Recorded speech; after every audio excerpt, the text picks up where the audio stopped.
The phone shrieked so loudly it rattled on the kitchen counter. I glanced at the screen, and the name Elena burned back at me. My daughter-in-law. I hesitated for a breath, then slid my finger across to answer. Margaret. Her voice cracked like a whip, sharp and certain. Starting next month, you'll take care of the rent. We can't keep doing it. We have a child to raise. You've got your pension, your savings. It's only fair. For a second, I couldn't even process the words. My hand clamped around the cool edges of my silver Casio calculator, as if pressing the little machine could steady me. The familiar weight grounded me in my own kitchen, the only witness to this betrayal. My throat went dry. I opened my mouth, but nothing came out. I could hear the hum of the refrigerator behind me, the faint tick of the wall clock, the static in the phone line. Every small sound seemed louder than her demand. I wasn't being asked. I was being told. My stomach clenched. I thought of all the years I had worked, 3 decades of filing other people's taxes, of poring over receipts until my eyes blurred. I thought of the late nights when my fingers ached from punching numbers into this same Casio. All those sacrifices, every spreadsheet, every ledger had been for Daniel, my son, and eventually for the family he built. And now Elena's voice, calm, almost casual, sliced through all of that. You'll handle it, won't you? She pressed. You're comfortable. You've always been comfortable. The word stung. Comfortable? She hadn't been there the nights I slept at my desk during tax season, living on vending machine coffee just to pay Daniel's tuition. She hadn't seen the debt notices I folded into my CTP Sumayu Revang, my wine-red file case, because I didn't want my son to worry. I felt heat crawl up my neck, but my legs were frozen. My calculator slipped in my palm, slick with sweat.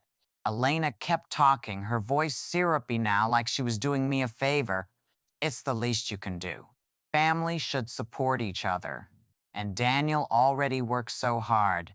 That was the moment it struck me. She wasn't asking. She had already decided. To her, I wasn't Margaret, a woman with her own life, her own limits.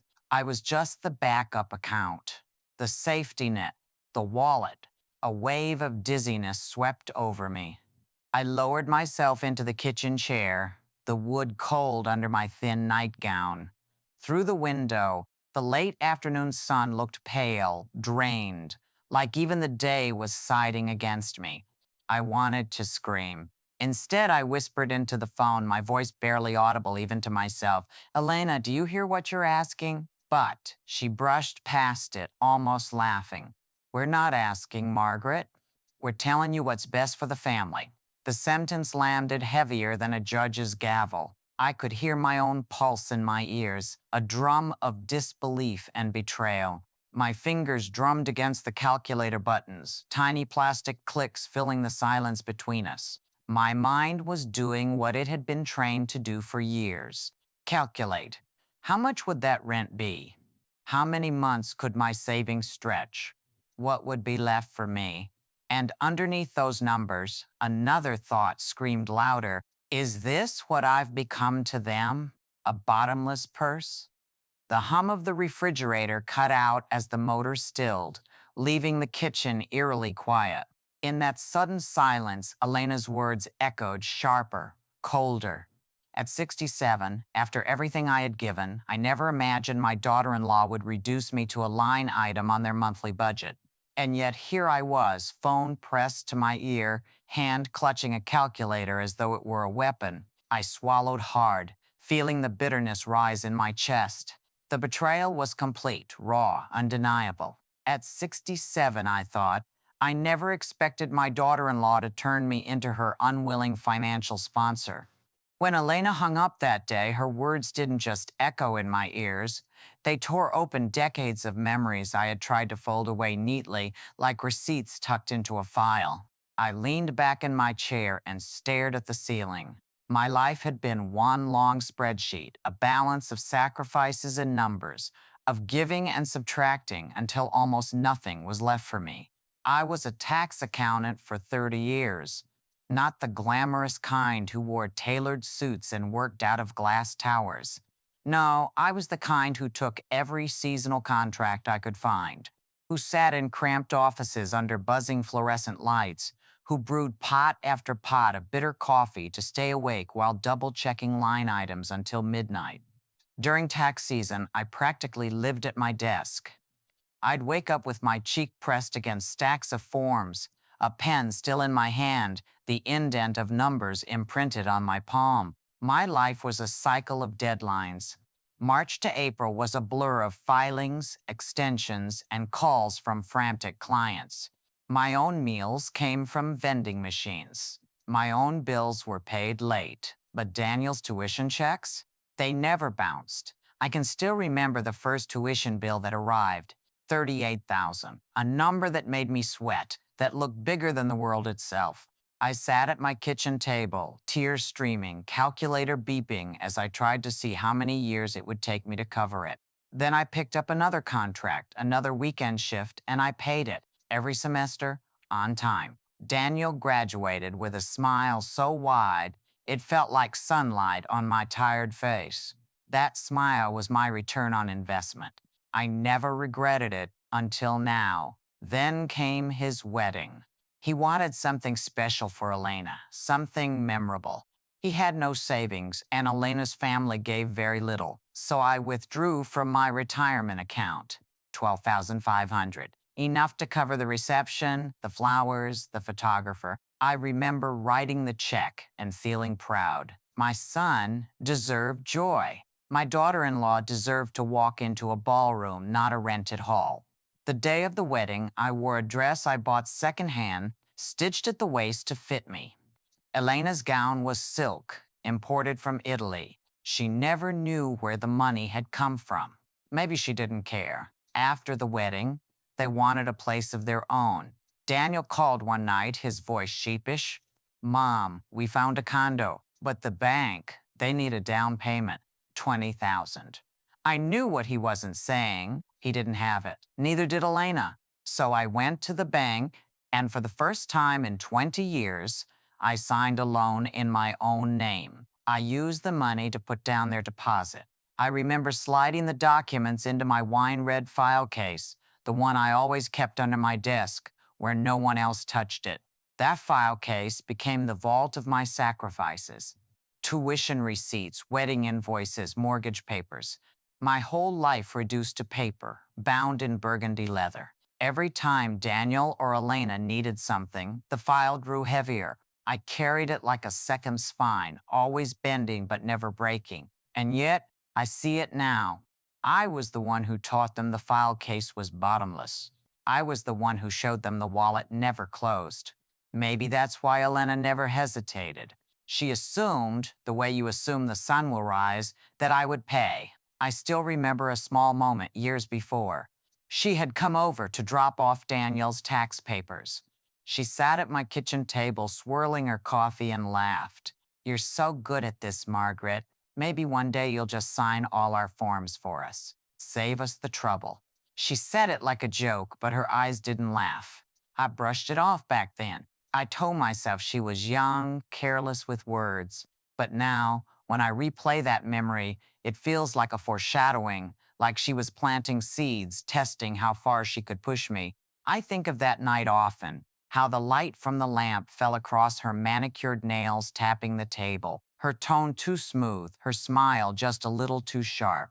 And I think of how I laughed along with her, telling myself I was imagining things. Maybe if I had spoken up then, if I had said, no, Elena, these are my papers, my signature, my responsibility, things would have been different. Maybe Daniel would have learned that I was his mother, not his financier.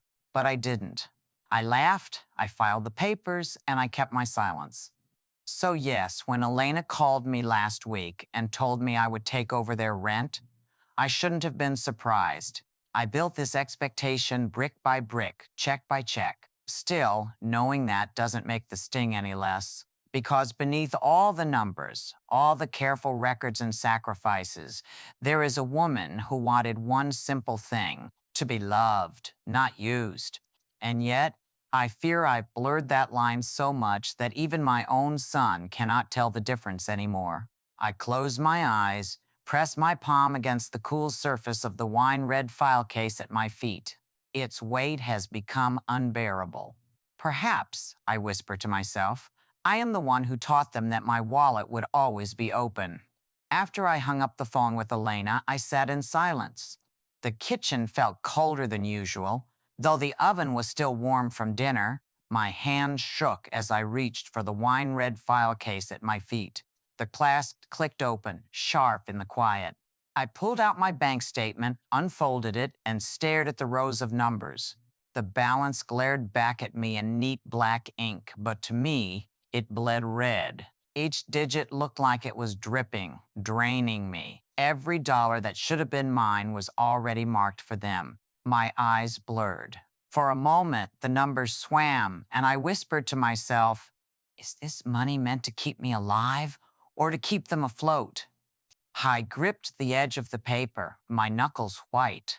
Another question rose, louder, harsher. If I say yes today, what will they demand tomorrow? The silence pressed down. The refrigerator hummed back to life, a dull roar in the background, like a reminder that time was still moving even if I felt frozen. I dropped the statement onto the table and pushed back my chair.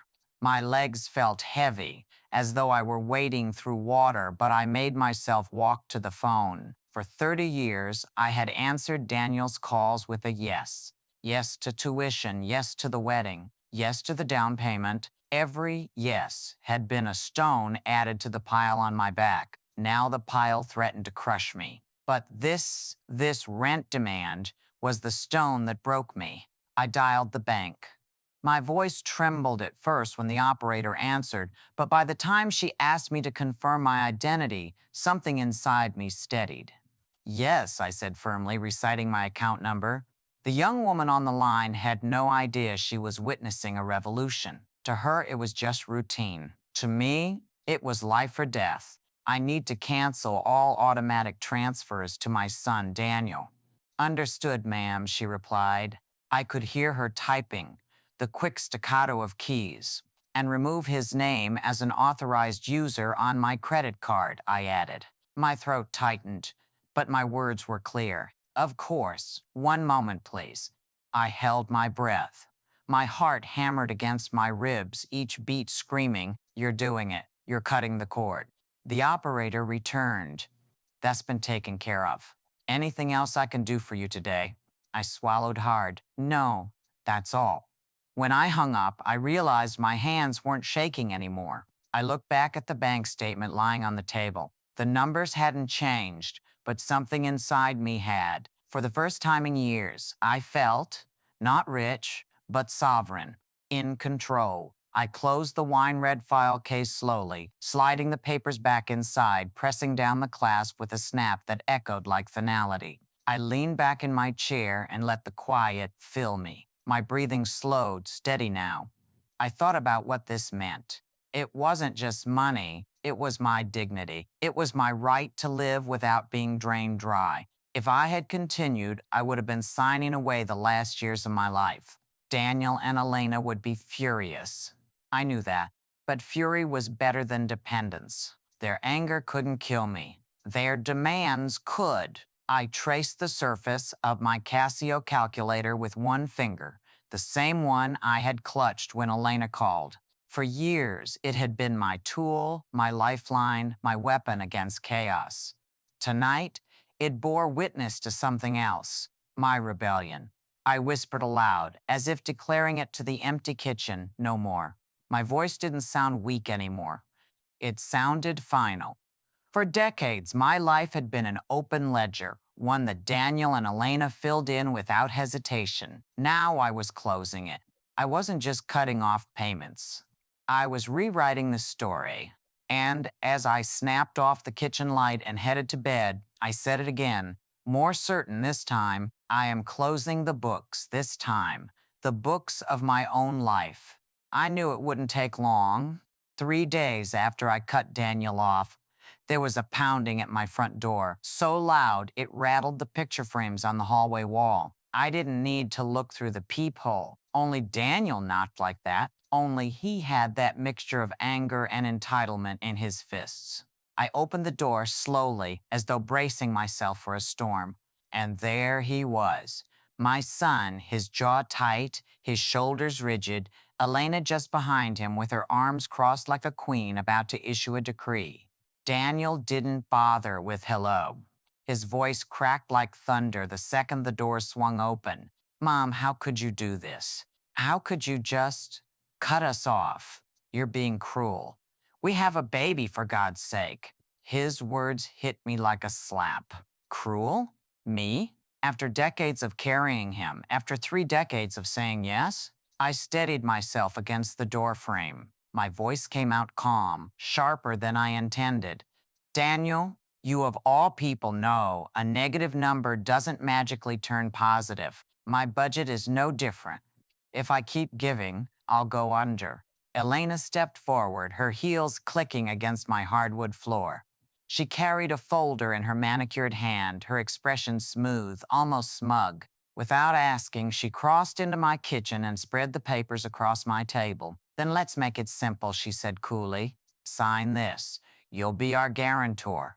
That way the landlord won't evict us. It's just a signature, Margaret. A formality. I looked down at the contract, the pages fluttering slightly under the ceiling fan. Black ink, bold terms, a place for my name. They had already filled in everything else. All that was missing was my consent. Elena pushed a pen toward me. Go on, sign. No one's asking you to pay right away. Just to stand behind us. Behind her, Daniel added, Mom, it's not like you can't afford it. You have your savings. You're alone. Why not help your own family? I took a slow breath. My hands trembled, but not with fear. This was anger, long suppressed, finally finding its way out.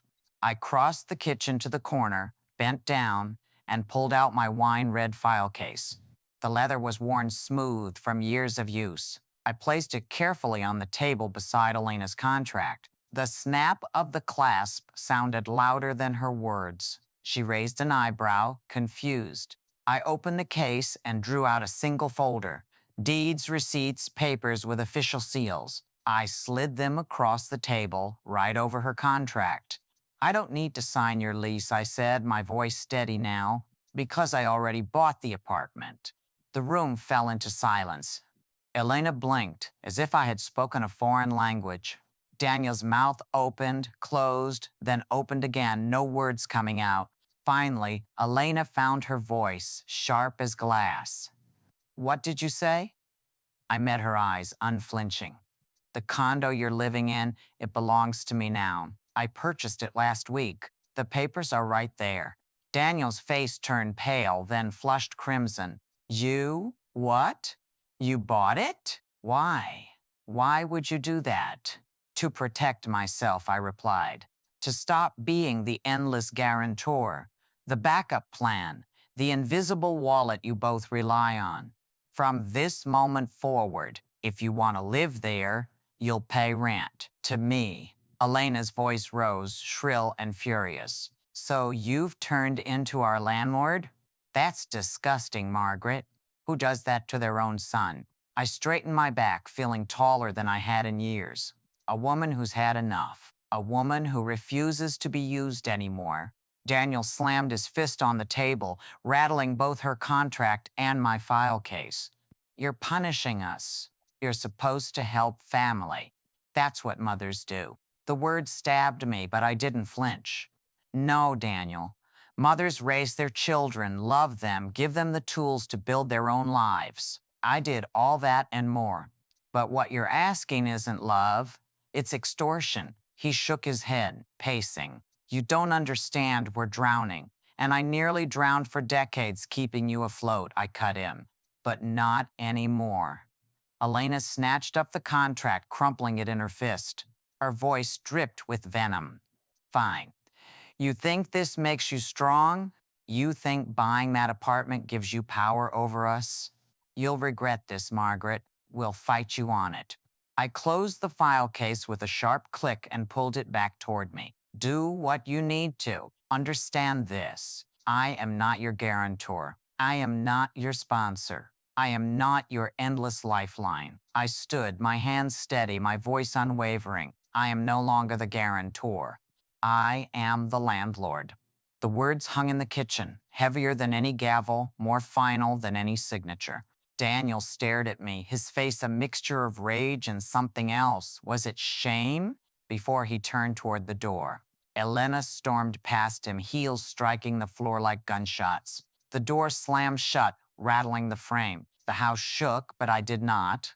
For the first time in years, I felt unshaken.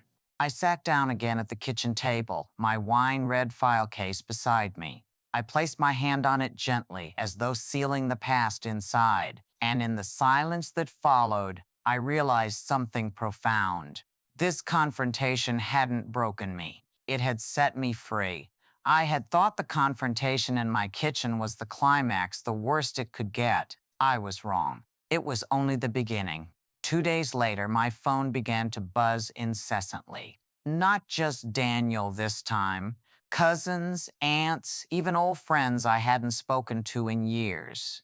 Each message carried the same poison, dripping with accusation. Margaret, how could you throw your own son out on the street? You've stolen from him. Shame on you. You're 70. What do you need a condo for? Give it back. I sat at my table reading them one by one, my stomach churning. The lies had spread faster than I could have imagined. Elena had gone to the family and told them I had stolen the apartment, that I had tricked Daniel into signing it over, that I had used him, that I was greedy. Greedy. The word cut deeper than a knife. After all the years I had sacrificed, after every dollar I had poured into their lives, to be called greedy felt like a betrayal beyond repair. I dialed Daniel, my hands trembling. He answered on the third ring. Daniel, I said, trying to steady my voice. Why are you letting Elena tell people I stole from you? You know that isn't true. You know I bought the apartment with my money. His voice was cold, clipped. Mom, if you don't sign the deed over, we'll take you to court. Consider this your last chance. My breath caught. Court? Daniel, I'm your mother. No, he interrupted. Right now, you're our obstacle. And then the line went dead. I sat there, staring at the silent phone, my reflection warped in the black screen. My son had just threatened to sue me. Fear seeped in, heavy and paralyzing. My chest tightened. My hand shook so badly I almost dropped the phone. For the first time, I felt old, truly old, vulnerable, alone. But then another thought came. I cannot do this alone. That night, I pulled the wine-red file case onto the kitchen table. I spread out every document I had, the purchase deed, the bank transfers, the receipts. My life had always been about keeping records, and now, maybe, that obsessive habit would save me. I opened a fresh notebook and began to write. Every call I received, every message, every threat, I logged them with dates and times. I printed out the texts, highlighted the worst accusations. I stapled bank statements to the pages.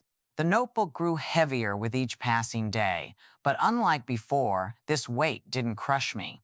It armed me. Still, I needed more than paper. I needed someone who understood the battlefield I was about to enter. That's when I remembered Collins. He had been a close friend of my late husband, a lawyer who had attended our wedding anniversary dinners, who once helped us with a minor dispute over a contractor.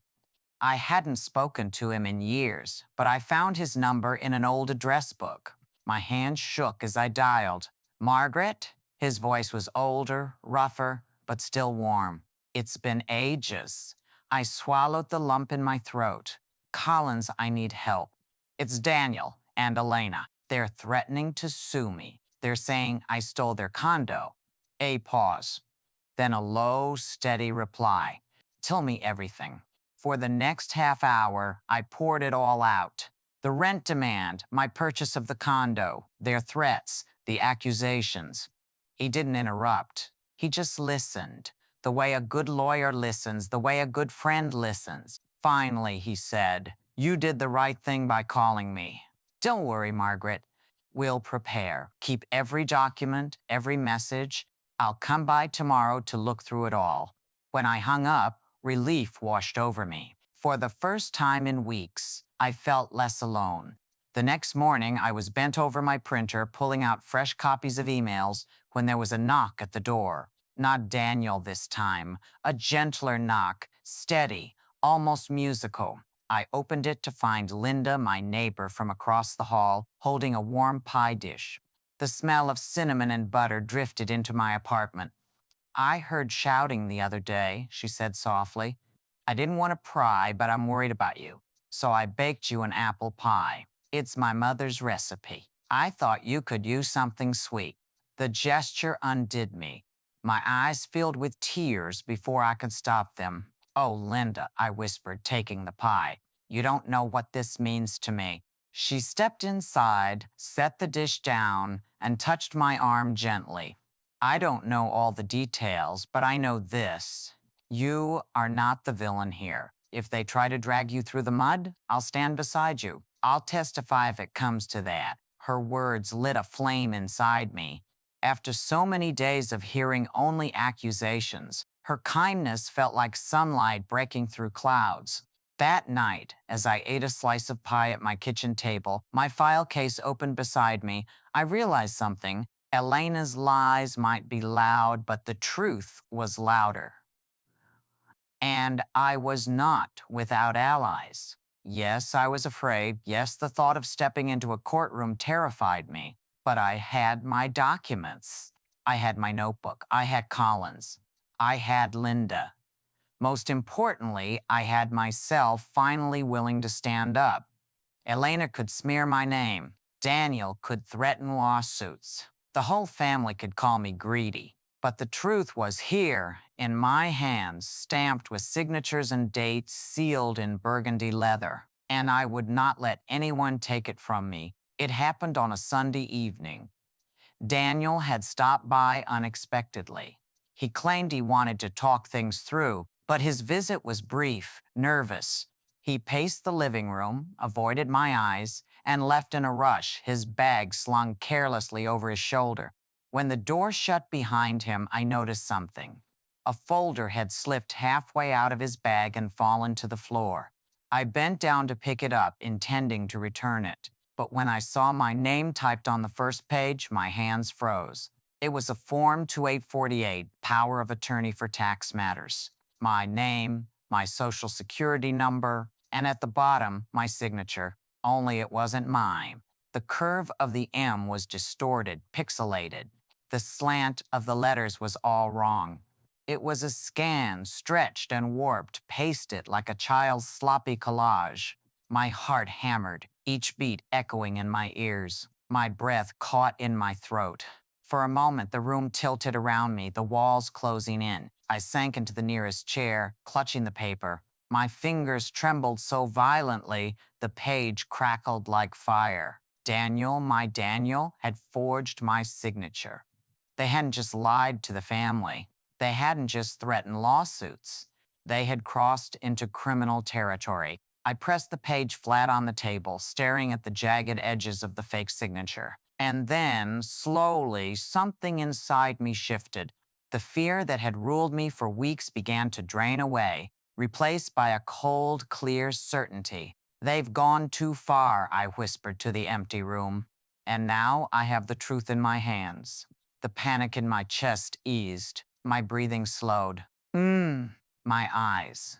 Yes, they were wet with tears, but behind those tears was a spark I hadn't felt in years. I folded the form carefully, slid it into my wine-red file case, and closed the clasp with a snap that sounded like a gavel. I was no longer afraid because the truth was finally on my side. The weeks leading up to the trial were a blur of paper, late nights, and rehearsed words. Collins came by almost every evening. We spread documents across my dining table until it disappeared under piles of evidence. The purchase deed for the condo, the bank transfers proving my money had bought it, the emails where Elena practically admitted their demands. And now, on top of it all, the forged Form 2848. He examined it with a magnifying glass, his brows knitting. "This is sloppy work," he muttered. "Any handwriting expert will tear it apart in court." I sat across from him, my hands folded, trying not to shake. Sloppy or not, they thought it would be enough to fool people, enough to ruin me. He looked up, steady and kind. "Margaret, it won't ruin you. Not with this evidence. We'll dismantle their case piece by piece. Together, we built a fortress of proof." Collins guided me, but I did the legwork too, printing, highlighting, annotating. Each night, I logged every call, every message. My wine-red file case grew so heavy I could barely lift it, but it felt less like a burden now and more like armor. Still, the hardest part wasn't the paperwork. It was preparing myself. Collins insisted I practice my testimony. "You need to be clear, concise, confident," he said. Jurors read more than words. They read posture, tone, hesitation. So I stood in front of my bedroom mirror, clutching a sheet of notes, and tried. The first time, my voice cracked. "My name is Margaret," I choked on the rest, tears blurring my reflection. The second time I stammered, my hands shaking so badly the notes slipped from my fingers. But the third time, something steadier rose in me. I straightened my shoulders, met my own eyes in the glass, and said clearly, "I bought the condo with my own money. I never transferred ownership. The documents with my signature are forgeries. I am not a thief. I am the rightful owner." My reflection looked back at me, no longer a frightened woman, but someone harder, stronger. Each night I repeated it until the stammer faded, until my voice no longer trembled, until I almost believed the strength myself. Meanwhile, my friends rallied around me. Linda brought soup one evening, setting it gently on the stove. "You need to keep your strength," she said. "I'll be in that courtroom, Margaret. I'll tell them what I heard, what I saw. You're not alone." Another friend from my book club slipped encouraging notes into my mailbox, short messages like, "Stand tall and truth wins." I taped them to my fridge, little reminders for the dark nights when doubt clawed at me. And so the days passed. Paperwork mounted, evidence stacked, and my fear turned slowly into resolve. When the summons finally arrived, crisp and official, I held it in my hands without trembling. I set it atop the file case, ran my hand over the burgundy leather, and whispered to myself, "Margaret, you are not alone." Oh, the courthouse smelled faintly of disinfectant and old wood, a mixture of sterility and history that pressed down on me the moment I walked inside. The ceiling lights were harsh, white, humming faintly, casting everything in a sterile glow. The benches were stiff, unforgiving oak, the kind that creaked beneath the weight of bodies and secrets. I sat at the defense table, my wine-red file case at my feet like a faithful companion. My palms rested on its smooth leather, drawing strength from its weight. Collins sat beside me, calm as ever, his glasses perched low on his nose, a yellow legal pad before him. Across the aisle, Daniel and Elena whispered urgently to their attorney. Elena's lips were pressed thin, her eyes darting toward me with cold triumph. Daniel avoided my gaze altogether. My son, my only child, could not look at me. The bailiff's voice boomed, "All rise." We stood as the judge entered, a woman with silver hair pulled tight, her robe sweeping as she took her seat. She glanced around the room, eyes sharp, and said, "You may be seated." The trial began. The plaintiff's attorney's slick hair, expensive suit rose first. His voice was smooth, practiced. "Your Honor, members of the court, this is a case of betrayal. My clients, Daniel and Elena, were deceived by someone they trusted most, Daniel's own mother. She manipulated them, took advantage of their reliance, and unlawfully seized their apartment. Today, we will prove that Margaret wrongfully appropriated property that rightfully belongs to her son." I gripped the edge of the table. Betrayal? Manipulation? The words stung, not because they were true, but because my son sat there nodding as though they were. Collins rose next, his voice steady, deliberate. Your Honor, what we have here is not a case of theft, but of entitlement gone unchecked. My client, Margaret, purchased the condo with her own funds. She holds the deed. The plaintiff's claims are not only false, but supported by forged documents. We will demonstrate the truth, and the truth will vindicate her. He sat, sliding me a small nod. Daniel was called first.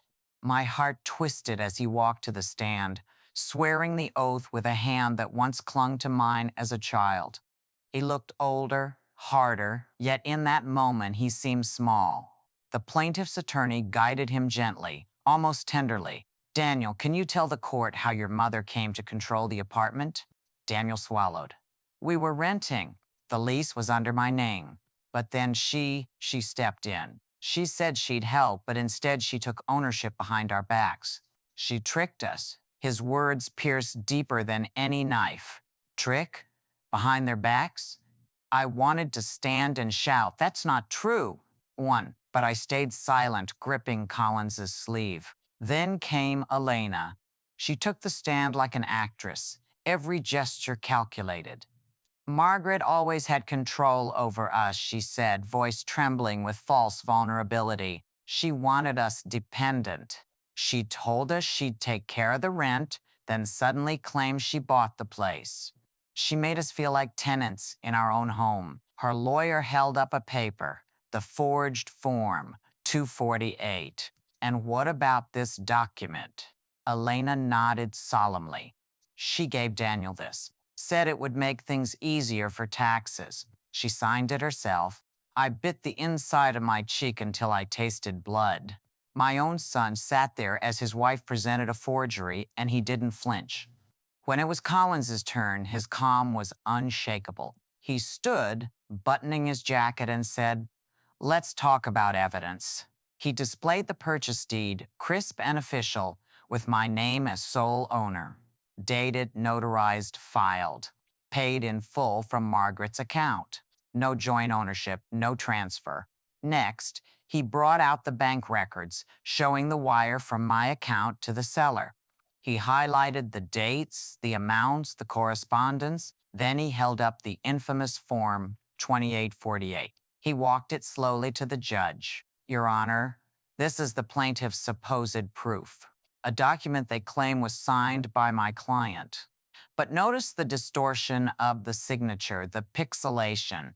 We have secured an expert witness who will testify this is a forgery. The judge raised an eyebrow studying the paper. Collins placed it on the evidence table with a snap. First came Linda, my neighbor. She sat nervously at the stand, but when Collins asked her to recount what she'd heard, her voice grew stronger. I was in the hallway. I heard Elena talking on the phone, laughing. She said, "We'll just fake the paperwork. Margaret won't know the difference." I remember it clearly. Gasps rippled through the courtroom. Elena's face drained of color. Next was the locksmith. He confirmed he had changed the locks at my request after I purchased the condo. The deed was in her name. She was the rightful owner. That's why I only gave her the keys. Piece by piece, the facade began to crumble. But the hardest moment came when Collins called Daniel back for cross-examination. "Daniel," he said gently, "do you acknowledge your mother paid your tuition, your wedding, your down payment?" Daniel's jaw clenched. "Yes." "And do you acknowledge she purchased the condo in question with her own money?" Daniel hesitated. His eyes flicked toward Elena, who glared at him. Finally, he whispered, I don't know." "Colan, don't know?" Collins pressed. "The bank records show otherwise." "Are you calling your own mother a liar?"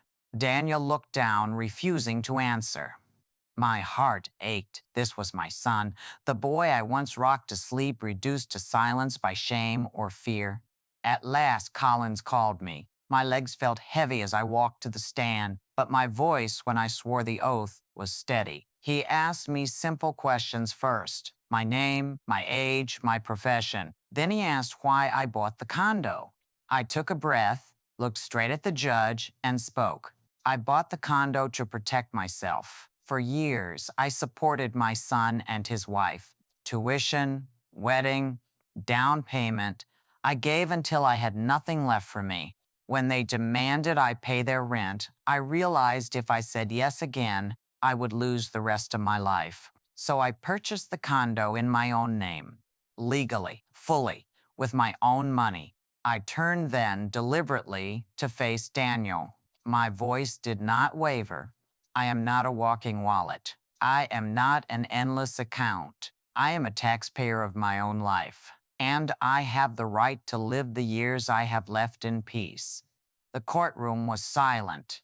Even the judge leaned forward slightly. After closing arguments, after hours that felt like days, the judge finally returned. She shuffled her papers, adjusted her glasses, and read aloud. This court finds that the property in question was lawfully purchased by the defendant, Margaret. The plaintiff's claims are unsupported and based on falsified documents. The court therefore dismisses the complaint in its entirety. Ownership of the condominium is confirmed in the defendant's name. I closed my eyes. Relief surged through me so strongly I thought my knees might buckle. The gavel struck once. Final. Absolute.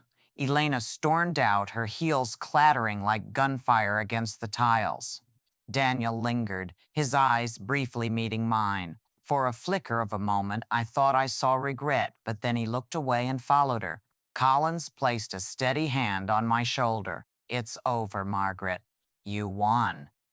I bent down, picked up my wine-red file case, and held it to my chest. For the first time in years, it felt light. When the gavel struck and the judge dismissed the case, the courtroom erupted with movement, chairs scraping, papers rustling, voices rising. But for me, everything slowed. I sat perfectly still, my hands resting on my wine-red file case, my heart pounding like it had nowhere else to go. Collins leaned toward me, murmuring, "It's over, Margaret. You're safe now." His voice was steady, but the word safe felt foreign, almost unreachable. I gathered my papers, rose on unsteady legs, and walked out of the courtroom. The hallway smelled faintly of old coffee and disinfectant. Elena stormed ahead, heels like gunshots. Daniel trailed behind her, his face averted. For one fleeting second, his eyes met mine. There was no victory there, no apology, just a flicker of something unreadable, and then he was gone. That night, I sat alone at my kitchen table. The file case was still at my feet, lighter than ever, yet my chest felt unbearably heavy. I brewed tea, but left it untouched. I turned on the lamp but couldn't read. The apartment was silent except for the ticking of the wall clock, every second dragging me further into the void of my own thoughts. I had won. The court had affirmed it. The condo was mine. The forged documents were exposed. My dignity, my autonomy, my finances, all intact. So why did it feel like loss? I traced a finger along the wood grain of the table, remembering all the evenings Daniel had sat here as a boy, scribbling homework while I checked clients' tax forms. The ghost of his laughter seemed to echo faintly, a sound that would never return. I won, I whispered to the empty room, but am I truly free? The question hung in the air like smoke, impossible to clear. I didn't sleep. I lay in bed, staring at the ceiling, listening to the whir of the refrigerator, the distant hum of cars outside. My body was exhausted, but my mind refused rest. Faces replayed in the dark, the judge's sharp gaze, Linda's brave testimony, Collins's steady hand on my shoulder, and then Daniel, his lips forming lies under oath, his eyes lowered in shame, each memory cut like glass. I turned over, clutching the pillow, whispering into the silence. I didn't want to fight you, Daniel. I only wanted peace. But peace felt far away. The following morning, I opened my door to find a note from Linda slicked under the mat. You were brave. Don't let them steal your peace now. Her words warmed me, but they also reminded me of the silence that filled my home. I had no call from Daniel, no message, no knock on the door, only absence. I wandered from room to room, aimless. The living room felt hollow, the bedroom too large. Even the kitchen, usually my refuge, seemed stripped of comfort. Winning the case hadn't restored what I lost. It had preserved my independence, yes, but it had carved a chasm between me and the child I once carried. That afternoon, I forced myself outside. The autumn air was sharp, leaves crunching beneath my shoes. I walked past Linda's door, and she opened it just as I passed. "Come in, Margaret," she said gently. "I just baked another pie." I smiled faintly and stepped inside. The smell of cinnamon enveloped me, comforting. We sat together, sipping coffee, and she spoke of ordinary things: her garden, her grandchildren, the neighborhood gossip. For an hour, I wasn't the woman who had been dragged into court by her own son. I was simply Margaret, a neighbor, a friend. When I returned home, I realized that perhaps freedom wasn't about erasing pain, but about finding small pockets of solace amidst it. That night, I stood at the window watching the city lights flicker. My reflection stared back, older, tired, but not broken. I bent down, placed my hand on the wine-red file case, and whispered, "You've done your job. It's time I lived without carrying you everywhere." I slid it into the closet, closed the door, and felt a surprising lightness in my chest. Yes, I had lost Daniel's trust, maybe even his love. But I kept something else: my right to exist as more than a wallet, my chance to live whatever years remained on my own terms. The question still lingered: am I truly free? I didn't have the answer yet. But for the first time in years, I believed it was possible. Selling the old house was easier than I expected. Not logistically. The paperwork was tedious, the inspections endless, but emotionally. I thought I would ache as I packed boxes, but instead, I felt lighter with each drawer I emptied, each closet I cleared. This was the house where Daniel had grown up, where I had spent years stretching paychecks and filing returns late at night. But it was also the house where the phone rang with demands, where my heart sank every time his name lit up the screen. The walls held too much sorrow. When the keys changed hands, I didn't cry. I only whispered goodbye to the woman who had lived there, the woman who gave endlessly, unquestioningly, until there was nothing left.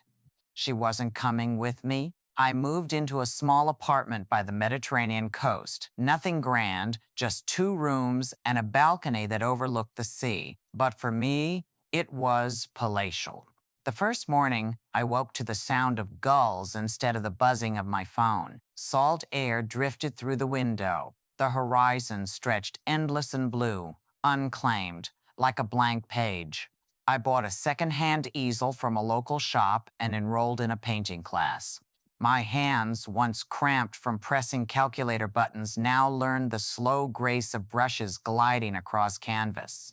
My lines were crooked at first, my colors too heavy, but each stroke felt like freedom. I joined a book club, too. Every Thursday evening, we gathered in a small cafe with chipped mugs and warm laughter. We read novels, debated endings, and sometimes spoke of our own lives. No one there knew me as Daniel's mother. I was simply Margaret, reader, painter, woman rediscovering herself. For the first time in decades, I wasn't defined by what I gave to others. I was defined by what I loved. One morning, months after the trial, I sat on my balcony with a steaming cup of coffee. The sea shimmered silver in the early light.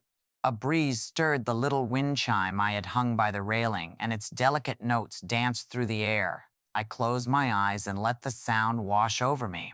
Once, the sharp beeping of my Casio calculator had ruled my life numbers, clattering under my fingers each time Daniel called, demanding tuition, rent, or help. The sound used to tighten my chest, a reminder that I was nothing but an endless ledger to him. Now, the gentle clink of porcelain as I set my cup on the saucer was all I heard. Light, effortless, like a promise that my days belonged to me. I breathed deeply, salt and coffee mingling in the air. The weight I had carried for decades, the file case, the debts, the demands had finally lifted. I made friends too. At the art class, Sophia, a retired teacher, leaned over one day and said, "Margaret, your paintings have soul." Don't worry about straight lines. Worry about honesty. At the book club, Miguel, a widower with kind eyes, teased me for always skipping to the last chapter first. You're impatient, he laughed. Life has taught you too much to wait for surprises. And Linda, my neighbor from back home, still called occasionally. How's the sea, she'd ask, and I'd describe it to her, the endless horizon, the way the waves glowed at sunset. She always ended the call with, I'm glad you found your place. I had. Do I think of Daniel? Of course. He is stitched into my every memory, my every sacrifice. There are nights I wonder if he regrets, if he misses me, if he ever replays the trial in his head. But I no longer ache for his calls. My phone, once a source of dread, now sits quietly on the counter, used mostly for arranging art outings or sharing book recommendations. Some ties, I've learned, must be cut to survive. Not every bond is sacred. Not every child loves the way a mother deserves. And that is no longer my shame. As the wind chimes sang above me, I picked up my coffee and smiled at the horizon. I thought of all I had lost, my son's trust, my illusion of family, and yet I had gained something far greater. I had gained myself. For decades, I had been a book written by others, my chapters filled with sacrifices and debts. Now, for the first time, I was writing my own ending. I lifted the cup, savoring the warmth against my palms, and whispered to the sea, I lost a greedy family, but I found a peaceful life like the closing of a book. If you've read this far, it means you've walked every step of this road with me, the sacrifices, the betrayal, the courtroom, and finally, the quiet mornings by the sea. Thank you. Truly, your presence here matters more than you know. I want to turn to you now, directly. Maybe you felt the weight of expectations pressing down on you. Maybe you've been treated not as a person, but as a provider, a resource, an endless pocket. If so, then you know the sting of being reduced to less than human.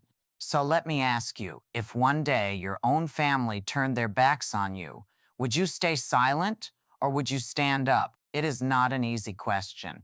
I know the cost of answering it. I know the nights of doubt, the loneliness, the ache that lingers even after justice is served. But I also know this. Silence drains you until there is nothing left, while standing up, though terrifying, gives you back your name, your dignity, your life. If you've ever been made to feel like a walking wallet, let my story be a reminder. You are worth more than what you can give. Your love, your years, your presence cannot be measured in dollars or deeds. I want to thank you again for being here with me until the last page. It means you've not only listened, but witnessed. And in a world where so many voices are silenced, being witnessed is a kind of healing. And now, I have one request. Share this story. Share it with someone who needs courage, with someone standing at the edge of the same choice I faced. Share it so others will know they are not alone, that there is life and even peace after saying enough. Because courage is contagious. And sometimes all it takes to spark it in someone else is a story. So I leave you with mine, my journey, my hard-won freedom, and my hope that in these words you will find your own strength to close the book on what hurts you and begin writing a new chapter. Thank you for walking beside me. You still deserve love, always.